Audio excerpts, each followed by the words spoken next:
Good morning, everyone. You're all very welcome to our webinar this week for Men's Heart Health as part of Men's Health Week 2021. My name is Bobby Fleming. I manage a number of the international customers here at Fleming Medical, as well as some of the Irish pharmacy customers. With me today is James. James, would you like to introduce yourself? Thanks, Bobby. My name is James Rehill. I'm a nurse here in Pulmonary Medical, and I look after the healthcare side of the business here. So my role would be training and upskilling our current customers or potential customers. Brilliant. So, as I said, folks, you're all very welcome today. We'll be covering largely about the heart and how to manage your heart health today, very topical at the moment. So, we are Fleming Medical. We're a Limerick-based, family-owned business for over 30 years. These are our three brands that we own and run ourselves. Medicare LifeSense being our home health and diagnostic range, largely what we'll cover today. Medicare being our first aid, foot care, and infection control range you'll see in pharmacies as we're pharmacy exclusive. And then Physiologics being our sports range, which mainly covers tapes and supports. So James will take us through what we're going to cover today. So James, without further ado, I'll hand over to you. Thanks, Bobby. So I guess this morning's webinar is quite broad in nature when we look at men's heart health. When we talk about the heart, it seems very straightforward that it's just a heart that we're talking about. But within that, there can be an awful lot of, say, disorders or illnesses associated with the heart. So the first thing we'd like to do is set out a number of topics that we'd like to cover today. So one is circulatory diseases and the causes and risk factors associated with them. And then the most important one for yourselves in the community is how to reduce your own risk of that. Bobby then later on in the presentation will talk you through some of the products associated with smart health management. And then at the very end, we welcome all questions. So feel free at any stage to type in questions and we'll revert back to them at the end of the presentation. So like everything, when we see a problem, we need to know, is it a problem first and foremost? So if we look at this slide, it's a really nice infographic at the leading cause of death for men in Ireland in 2019. And I know it's quite a morbid slide to open up with, so don't shut down the webinar just yet and stick with us. But on the left-hand side of that slide there, we'll note that 29.2% of deaths in Ireland in 2019 among men occurred as a result of heart health, or diseases secondary to our circulation system. So how is that trending? When we look, we've seen that there is a problem, but now we need to know, is the problem on the rise or is it stable problem? Has it been like that for years or are we on a downward trajectory? So most of the evidence that you'll find nowadays state that, or basically the disease rate, cardiac disease and death secondary to it is on a downward trajectory, which is always a positive. But we can always do an awful lot more. They can be really, really preventable diseases by times. So we'll talk about the disease in a little bit more depth now. And as I mentioned earlier, feel free at any stage to enter any questions that pop into your mind. There's no such thing as a silly question. We can, if we don't know the answer today, we'll certainly come back to you with it. So circulatory diseases, it's a disease or condition that affects the circulatory system. I'm not sure who's joining us here on the webinar this morning. I know there's people from Ireland, the UK and the Middle East have logged in here this morning. But basically, and your experience level or knowledge of the heart, some might be very knowledgeable about how it works and what it does, but for others, our heart is a really essential pump. It's the plumbing of our body and a plumbing of life, should we say. And within our heart, it's a muscle. And what it does is it brings oxygenated blood all around our body, and it takes in deoxygenated blood and sends it to the lungs and so on and so forth. So a very vital component to life. Anything that affects our heart will have a knock-on effect on us. And how we live our life, what happens on a day-to-day basis with us. But circulatory diseases then are among the leading cause of death in Ireland in males. So how do we address that? What types of diseases are there? When we talk about the heart, it's almost a spectrum. You know, we've everything from heart failure to hypertension, blood pressure, strokes, heart attack, cardiac arrest, all of these things. And the list there is endless. But what I aim to do is talk you through a few key points related to the heart and how you can proactively manage that well at home or in the community or wherever you are. Or maybe it's not for yourself, it might be for a loved one.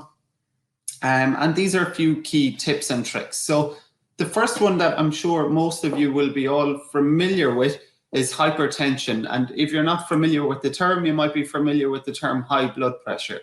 So we all have blood pressure. It's a reading that we get from our heart. When our heart is pumping blood around our body, we can easily measure that pressure and convert it into a number effectively. So 120/80 is what a very normal blood pressure should look like in adults, both male and female. But when we talk about hypertension, we say everything's going great, and then all of a sudden your blood pressure might rise. And if it rises, blood pressure will rise with stress throughout a day, or if you were out playing sport, it'll rise and slowly drop. But what we're concerned with is a constant raised level of high blood pressure. And when somebody's blood pressure remains high, they can be diagnosed with hypertension or high blood pressure. And as this slide says, hypertension means your blood pressure is consistently higher than it should be. If it's not treated or kept under control, it's one of the major risk factors for heart disease and stroke. And that makes a lot of sense. So we have normal blood pressure and we've high blood pressure. Everybody once upon a time had normal blood pressure to that person. And it's really important that you know both your normal and your abnormal blood pressures. So causes of hypertension, we've stated that hypertension is a constant high level of higher than normal blood pressure. So there's many causes for it, from diabetes to just natural aging process. But the use of tobacco and alcohol or being overweight or high cholesterol levels are really important factors. And when we talk about alcohol, tobacco, and overweight, they're three factors that really we have a strong influence over.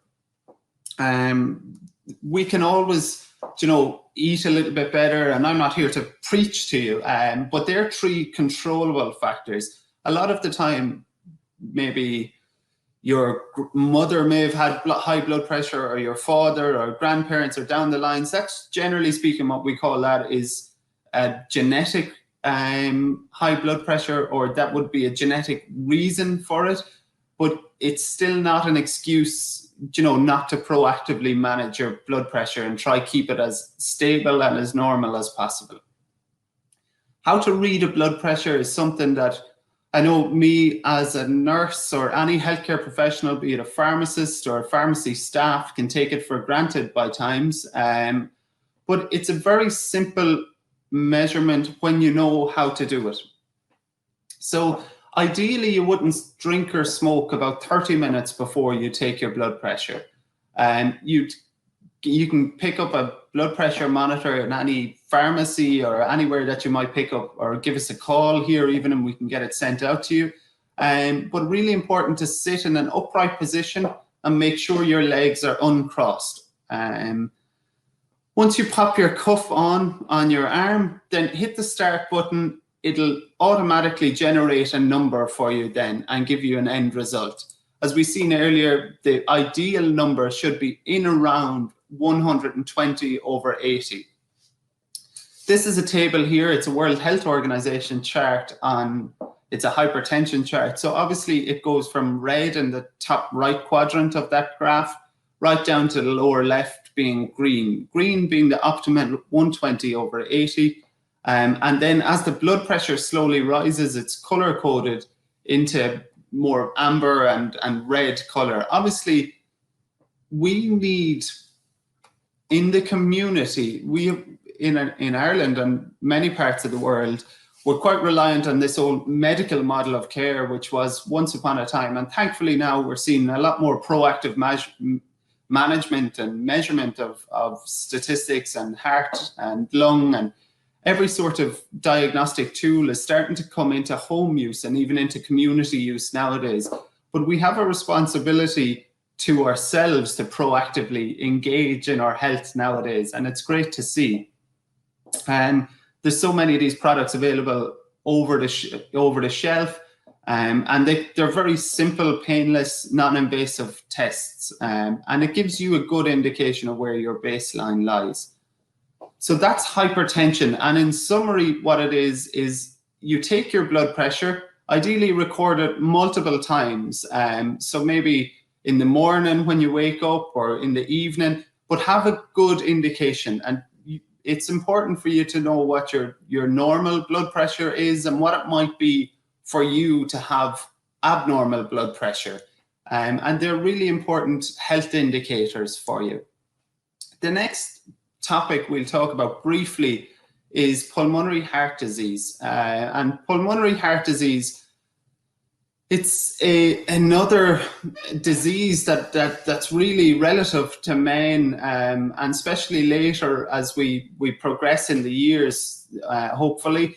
And what happens with our heart is that deoxygenated blood from the body heads into our right atrium, generally speaking, which is on your graphic there. It's the top left atrium there, or kind of capsule there in the heart, and then it heads down into the bottom left ventricle here, to be oxygenated. But when the blood is traveling into these two compartments, it enters the pulmonary circulatory system. This is a system that's relatively low pressured compared to any other system in our body. It contains about 10 to 14 millimeters of mercury. So why am I saying all these words and all these technical terms? Basically, what it is, it should be, generally speaking, a low pressured system.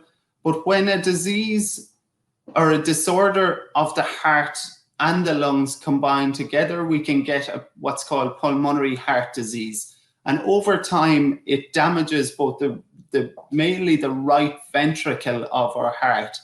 And signs and symptoms of such a disorder would be anything ranging from shortness of breath to jaundice to third heart sounds, enlargement of liver, so on and so forth. But basically what it is our heart is in a pressure that it shouldn't be under. It's under a stress that it shouldn't be under. So if you feel like at any stage that you may have any symptoms, and it goes back to the old analogy of, if you put a frog in boiling water, they'll say the frog will jump out. But if you put a frog into cold water and slowly boil the water, the frog doesn't know. And that's the same a lot of the time with the shortness of breath. There are an awful lot of symptoms that you'll hear people describe is, in hindsight, they'll say, yeah, I was a little bit short of breath, but you don't notice it getting more acute and more acute and more acute. Whereas the first sign of shortness of breath or the first sign of wheeziness, that's the time to consult your healthcare professional, be it in the community, in the pharmacy, or your local GP, or even in a very extreme case, your local emergency department. But always trying to emphasize that proactive management of your heart and lung health. This is something that I'm sure you'll all be familiar with, whether you're familiar with the terms or not. Ischemic heart disease.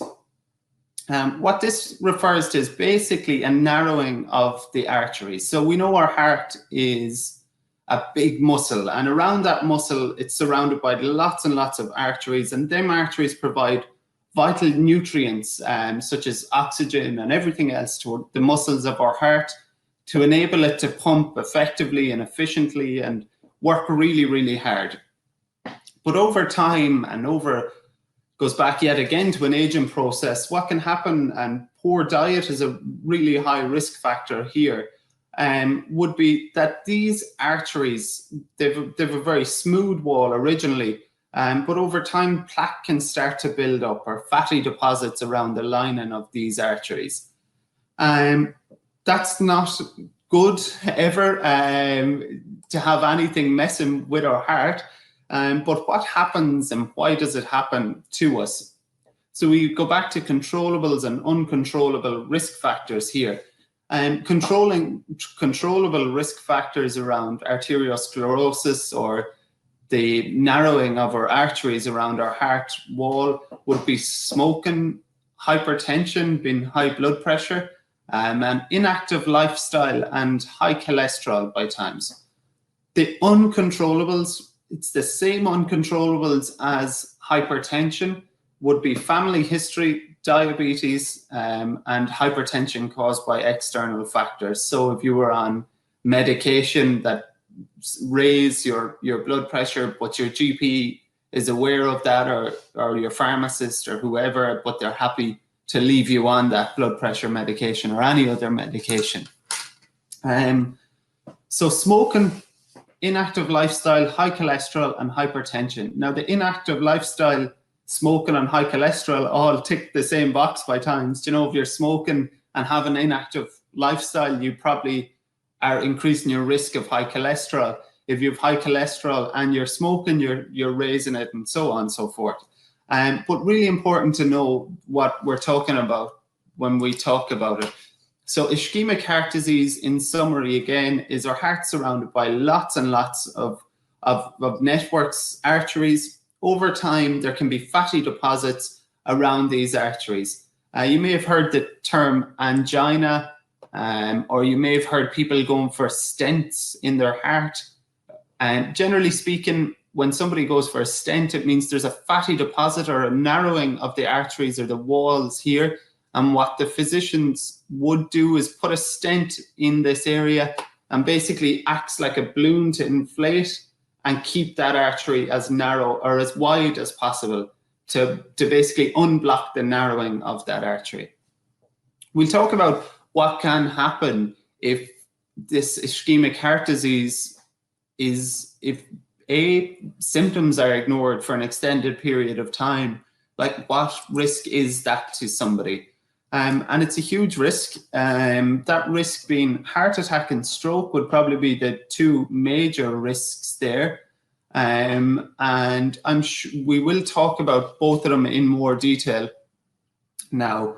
There's never been more pressing time to talk about cardiac arrests probably than this week. Anybody was tuned into any social media platform or anything, or watching the Euros, we certainly would have seen some really amazing scenes coming out of that Denmark game. And cardiac arrest, what is it? How does it affect us? What can we do if somebody does suffer a cardiac arrest? And what's the potential for us to reduce the risk for people in our community? So I'll break it down and read this slide for you. So cardiac arrest occurs when the heart malfunctions and stops beating unexpectedly. A cardiac arrest is triggered by an electrical malfunction in the heart, which causes an irregular heartbeat.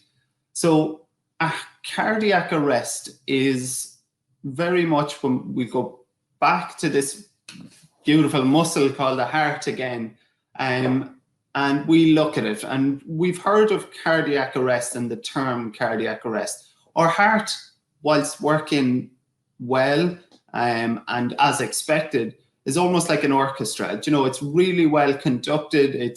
There's a lovely, if you ever watched a video of a heart beating, it beats in a really lovely synchronized manner. And there's two potential risks to the heart, or two potential pathways that we talk about in the heart when there's a dramatic effect happening. One is an electrical issue, and the second is a plumbing issue. When we talk about cardiac arrest, we're talking about the electrical side of the heart. And what happens is there's an electrical conduction system in the heart which tells one chamber to open and the other chamber to close, or polarize and depolarize. And the messages from one chamber of our heart to the other chamber get lost, or they get a little bit confused, and all of a sudden they could be sending one signal to open a chamber, another to close it. And what happens is the heart can start to fibrillate in a cardiac arrest. And this can be completely out of the blue, maybe not warning signs, but maybe in hindsight, there may have been a few really small warning signs, difficult to pin down. The vast majority of cardiac arrests will always happen in the community rather than in a hospital environment. So the wiring and the electrical impulses of the heart get skewed. And then our body's natural response when it's fibrillating like this is to tell our bodies basically lie down. We don't know what's happening. There's a problem. We'll try and fix it. I'm not sure if we can, but you lie down. So now the only solution to a cardiac arrest is early defibrillation, good quality CPR, and ring 999. And when we put a defibrillator on a heart, I'm not sure if any of you have done a CPR course or basic life support course. If not, it's something I'd strongly encourage everybody to do, no matter if if kind of medicine or health isn't your background. You could be, in any line of work out there, but it's a tool that's really important for life. It doesn't matter where you are, if you're out driving in your car or on your holidays. Cardiac arrest is something that there was an old saying that cardiac arrest never takes a vacation, even when you do. It doesn't matter where you are or what your role is. All of the 90% of these will happen in the community. So it's up to us as lay people in the community to encourage this education around CPR, good quality CPR and an AED being on site. Another question I'd pose to you is just keep it in your mind that were something to happen today or tomorrow or next week or wherever, do you happen to know where your nearest AED is? It's just a question I like to ask people, even if it's not AED related. Would you happen to know where it is? Is there one close to you? And would you happen to know how to use it?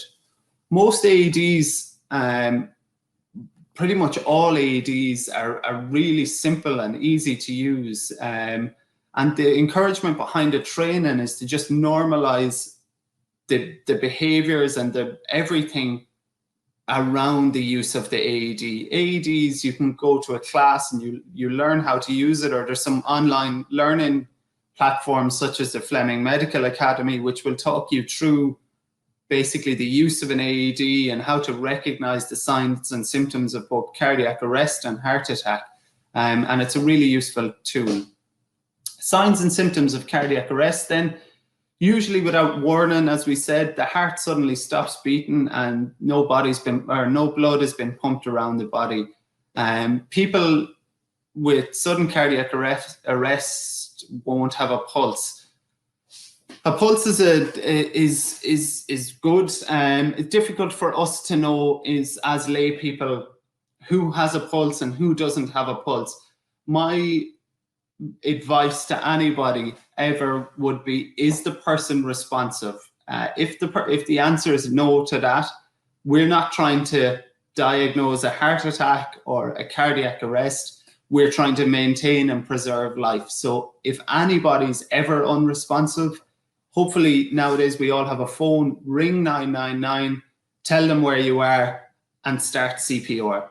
And that's it. If there's an AED close by, ask somebody to get the AED and you start and continue with good quality CPR until help arrives.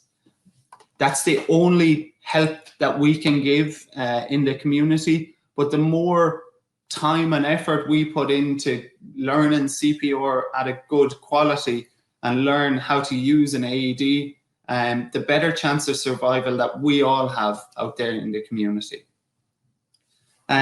As we've said earlier, the importance of AEDs, they're dramatically important. sudden there's some huge stats out there, but one of them that sticks with me is sudden cardiac arrest claims a life every 90 seconds.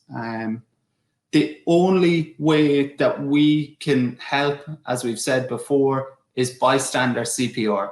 And there's a really nice slide there that says the immediate initiation of bystander CPR can double or quadruple survival from out-of-hospital cardiac arrests.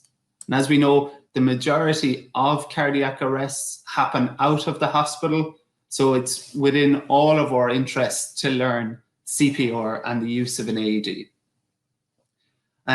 We here at Fleming Medical carry a broad range of AEDs to suit every budget or every need, be it a community or an in-hospital AED, whatever. But what I would encourage you all to do, if any of your friends or colleagues or anybody's ever thinking of buying an AED, give us a call here, give any of Bobby's team or the healthcare team here in Fleming Medical or the pharmacy teams, and give us a call and kind of talk through what your requirements are for an AED. There's so many out there on the market, but a lot of important decisions for you to make when you are buying an AED. So how do you use it? What happens? So as we've said before, my two questions are, is this person responsive?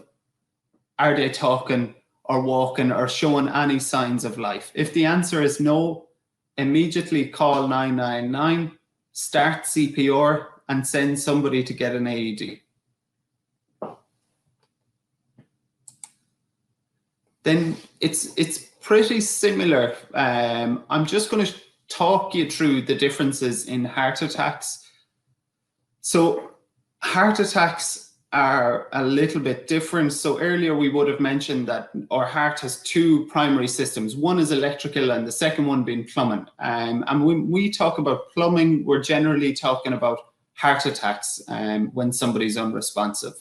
So that diagram there of the heart, and then we look at the arteries. There's three arteries there. The one at the top of the screen is an example of a healthy artery, and then the one down the bottom is almost a complete blockage of an artery. We would have mentioned earlier about the arteriosclerosis, or the plaque, buildup of plaque around these coronary arteries. When these buildup of plaque occurs and completely obstructs the flow of blood to these coronary arteries, what happens then is the tissue that artery was supplying with really rich blood and nutrients and oxygen and everything that needs to keep that heart muscle alive, the muscle around this starts to die. And in very layman's terms, that's what happens when somebody has a heart attack. A heart attack is a blockage and the muscle starts to die around that area. And that blockage, it can be caused by a number of things, but our risk of this, I'll talk you through risks later, but the risks are pretty similar. You'll see we've talked about a lot of issues that can be secondary to a heart, but the risks, there's an awful lot of factors that are the exact same risk factor almost throughout: hypertension, stroke, cardiac arrest, heart attack, all of these things. And they predominantly come down to a lot of lifestyle choices can dramatically reduce your risk for these. Signs and symptoms of a heart attack. We've all watched TV. We've all seen the Hollywood signs and symptoms, which is hands up to the chest and really severe pain. That is quite dramatic and not as common as what you'd think. So heart attacks are not always that dramatic. And that's really important if you're in the community, and the classic Hollywood heart attack isn't always the case. People can present to an emergency department or to their GP or to their pharmacy a day or two after having if you've heard the term minor heart attacks in the past, or these are all layman's terms used to describe damage to the heart wall or a heart attack. If you're concerned about your heart or your heart health at any stage, my advice would be to call your GP or pharmacist, and if possible, attend your local emergency department. Signs and symptoms vary from shortness of breath to back pain to, pressure, discomfort, or feeling a dry mouth. If you have pain in your chest area or radiating to your arm or your back or so on and so forth, there can be vague differences between men and women, but it's important for us to know that don't get bogged down in the signs and symptoms, because we're the best judges of our own bodies. And generally speaking, we know our bodies better than any physician would or healthcare professional would. If you notice that you think you might have a pain in your chest or sudden shortness of breath, any dramatic change like that, seek medical advice immediately would be my advice there. Strokes then. Stroke is another thing that is quite connected to our heart by time. So our heart is the lovely pump that pumps blood all around our body, including to our brain, to our toes, right down to our fingers. And a stroke happens when the blood supply to our brain is disrupted or stopped. Men and women share a common set of stroke symptoms, but women can also experience more subtle signs. Strokes, I'll show you this. You may recognize this acronym here called FAST. FAST, if you ever suspect a stroke, be it in yourself or a loved one or anybody in your community, confusion, if you notice anybody that's really confused any day or unfortunate enough to come across a road traffic accident or anything, and you notice any of these symptoms. So FACE, FAST is the acronym, and it goes through face, arms, speech, and time. So face, has their face fallen to one side? So do you notice any facial droop? Is there any changes from one side of the face to the other? Arms, can the person raise both of their arms and keep them there? So if you're ever suspicious, just ask somebody to raise both of their arms and keep them in that position. Speech, anytime we're practicing any sort of healthcare, where possible, ask somebody to talk to you all the time. And when you're listening to that person, observe not alone what they're saying to you, but how they're saying that to you. If you know this person, you'll know their baseline. Has it changed? Is this very slurred speech? Is what they're saying making sense? And if the answer is yes to any of these, it's time to call the emergency services. If you call the emergency services and you suspect a stroke, say that to them, and they'll be able to talk you through it. So how do you reduce your risk of stroke? So yet again, you'll see a common theme throughout here. And the very first thing we started with today was how to manage your blood pressure. And Bobby will talk you through the products available to you in the community to proactively engage with your health and understand your numbers and basically how to record your blood pressure. But we're after seeing now from everything from cardiac arrest to heart attack to stroke, blood pressure is a reoccurring theme here. And the reason for that is all of these are related to our heart, and the higher our blood pressure is raised for, the more risk we have for all of these things. So manage your blood pressure, eat a healthy diet, and try to maintain a healthy weight. Exercise, reduce alcohol consumption, and take any prescribed medication are also three really important factors.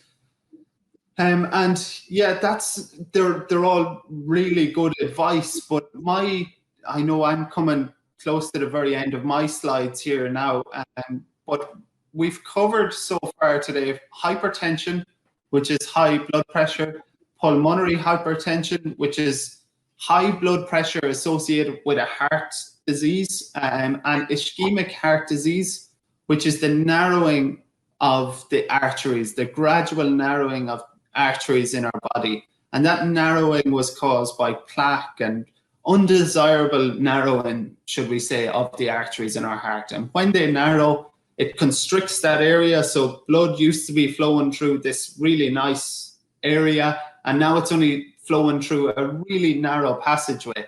So what has to happen in that instance is the pressure in there is going to be reduced. When you start to increase, my apologies, when you start to increase pressure anywhere in our body, there's going to be a knock-on effect. And whether that knock-on effect is today, tomorrow, or 3 years down the road, we don't know. So what we're encouraging you to do is basically try to proactively engage with your health at a community level and keep people as well as engaged and as informed with their own body as possible out there. And without further ado, I'll hand you over to Bobby to talk you through some of our products.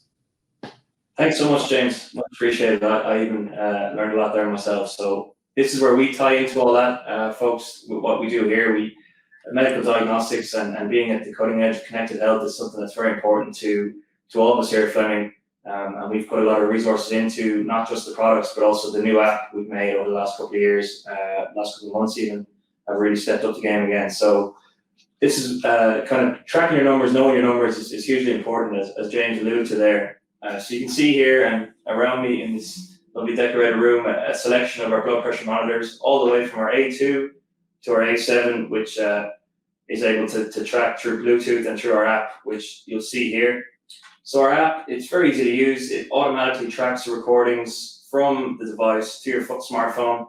And at this point in time, with not being able to get to your GP and that, it's very useful. Maybe not even being able to get to your relative that needs care. You can take the recordings and you can track it on a device, and you'll be able to see those recordings on the app and see where they are in terms of healthy or maybe slightly raised. So it's very effective, very easy to use. And a new feature we have installed in that app is that you can set a reminder. So your phone will annoy you every day to say, take your blood pressure, you need to take your blood pressure and see where you're at. So very easy to use, very handy, and the color coding we see as a very useful tool to be able to know where you are in tracking your numbers. Using the same technology, using the same app, we have a smart body analysis scale to track your weight, as we saw there.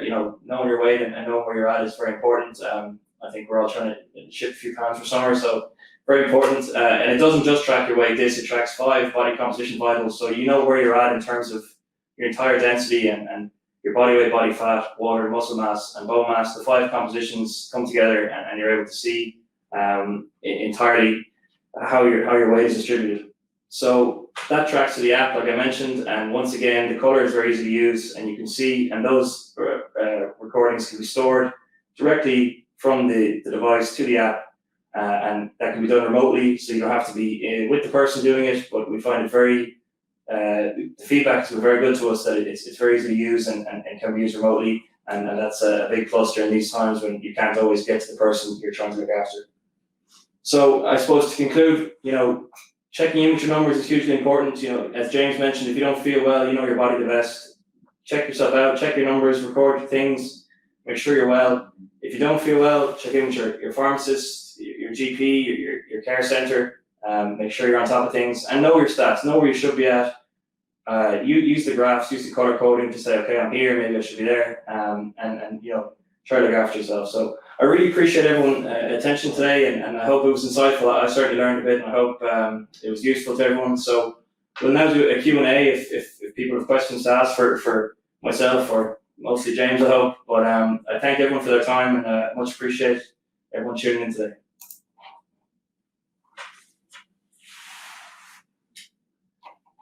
I think you're on mute there, James. It's the perils of the modern technology.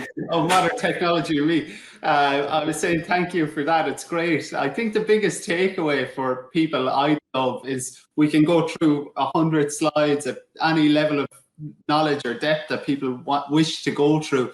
The biggest takeaway would be to start getting the shift from I'm unwell, I need to, or sometimes we had this medical model of care when you waited to be unwell to engage with healthcare, whereas now people are fit and healthy in the community. But that also, we'd encourage you to understand your numbers when you are fit and well and able, and it is a brilliant thing. So having something like a blood pressure monitor at home is brilliant in them cases. So it is. So in terms of questions, there is one, so the first one there is, do you sell AEDs and provide training for AEDs? We do. We provide a broad range of AEDs for both professional use or community use. All of our AEDs come with unlimited end user free of charge training. So it's different than certified training, which is available via our Fleming Medical Academy, online or in person. But all of our AEDs, when we sell a product, long gone are the days of just selling a product and saying thanks very much for your custom. We'd like to encourage engagement with these products. These are a product that will hopefully lie on the shelf for many years or lie in a corridor for many years without engagement. But it's about constantly, if you have new starters in a company, engaging them with the AED and making them competent and comfortable in its use and limitations. So yeah, we sell them and provide unlimited user training for it. Just curious, is there anywhere to find out where your nearest AED is? I know for the pharmacy, but in general, it's hard to find that information from Fanula. You're right, Fadula, it's difficult to find out. I know there's a lot of CFR groups now popping up around the country, and it's brilliant. And they're community first responder groups. The community first responder groups are linked in with the National Ambulance Service. So whether you're in a large city or small rural town or village, if there's a local community first responder group in the area, the National Ambulance Service would alert them should you need an AED. But I think it is something that is improving. I know one of our AEDs in particular nowadays has a GSM link or a SIM card enabled link in it, which will allow you to monitor the device remotely via an app. And if it was used, you'd be able to locate where it has gone to and your battery status and everything. So we're not at the end goal yet, but it's certainly huge, huge improvements nationally around that.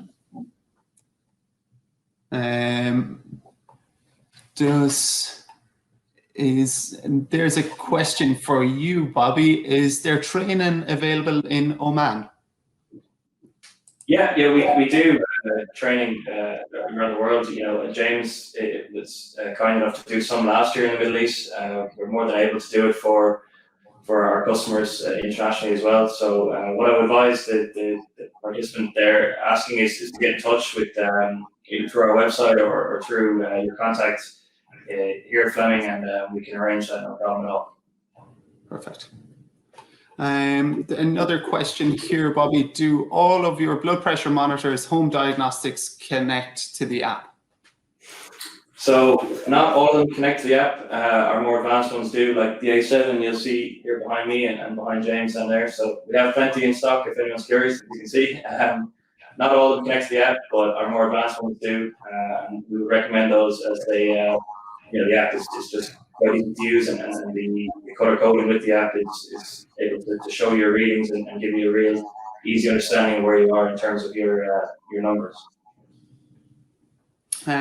Another question here, Bobby, is if you use an AED on someone who is non-responsive but not due to heart complications, will it cause further damage?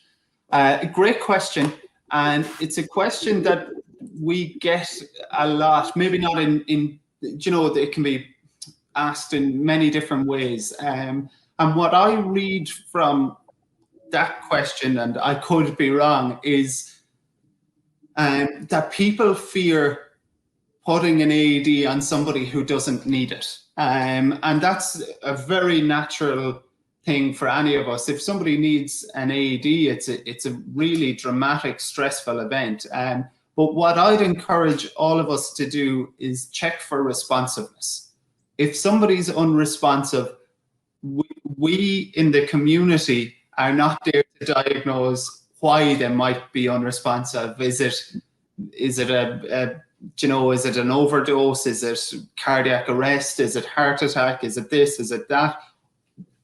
What I'd encourage you to do is park all of that and just check for responsiveness. If the answer is no to responsiveness, call 999, start CPR, and try and get an AED. If somebody doesn't need a shock from an AED, you still continue your CPR. If somebody does need a shock from an AED, they're unresponsive, you've given them a shock, and you start CPR again. And hopefully that answers that. But as we were saying earlier, if there's any questions at any stage, feel free to give us a call or an email or anything. Is there a need to maintain or calibrate your equipment, AED, BPM, etc.? Yes, another great question. There's only probably one thing worse, well, there's two things worse than not having an AED. And one of them things is having an AED that's defective. And there's huge ramifications for having a defective AED or an AED that's not maintained. If you ever come across an AED that's beeping or that isn't being serviced annually as per the HPRA recommendations, please alert somebody, because at some stage that could be really dramatic. And how would that be dramatic, you might ask? Goes back to the ground zero kind of scenario again. We come across somebody, he or she is unresponsive, we're ringing 999, starting CPR, and somebody is now running to get an AED. There's two AEDs, one of them's 5 minutes down the road and the other's 7. They ran for the one that's 5 minutes down the road, they bring it back, and the total round trip has taken 10 minutes. That device is defective and now won't work. That's huge. So it's I know it might sound very dramatic, but a defective AED is certainly worse than not having an AED, because if you don't have one, nobody's going to leave the scene. Whereas if there's a defective AED, somebody's going to leave a scene where they could have been helping to try and get a defective AED. The only way to ensure that an AED is ready for use all the time is to get it serviced annually. There's a question here: does caffeine increase blood pressure in the long term? It can do, yeah. So it's a vasoconstrictor. Yeah, so in the long term, there's lots of studies to say that we should limit our intake of caffeine. I know I tend to ignore that study myself, but yeah, so where that would be very relevant to us would be, obviously, if you have a cardiac arrhythmia or something, a really high heart rate that you're aware of and you're being treated by your local GP or your local pharmacy or wherever, then definitely do limit your intake of caffeine. Caffeine's going to increase our heart rate and potentially mess around with our blood pressure numbers. But where it's relevant to us is just taking a blood pressure, as all of Bobby's devices and the pharmacy team's devices out there, in order to get a proper blood pressure, a true blood pressure reading. Ideally, it'd rest or have no caffeine or tobacco or anything like that for 30 minutes prior to a blood pressure reading. But if you're somebody who drinks 8 cups of coffee or whatever is a dramatic number there every day, and that is your life and that's your lifestyle, then that's going to, don't stop for the full day, because then that's not a true reflection of how your blood pressure is, if that makes sense to you. And then another question for you, Bobby, is do you have a service team that service AEDs?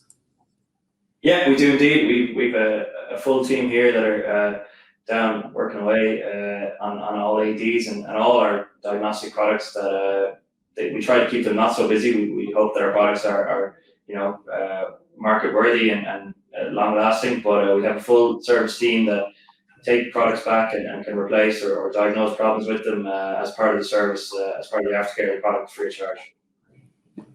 Super. That's pretty much it for now. From myself anyway, thank you all very much for your time today. We really appreciate it, and feel free to engage with us in any way, telephone, email, online. I'd be more than happy to call out to any of your premises or provide you with any advice or guidance that you might benefit from.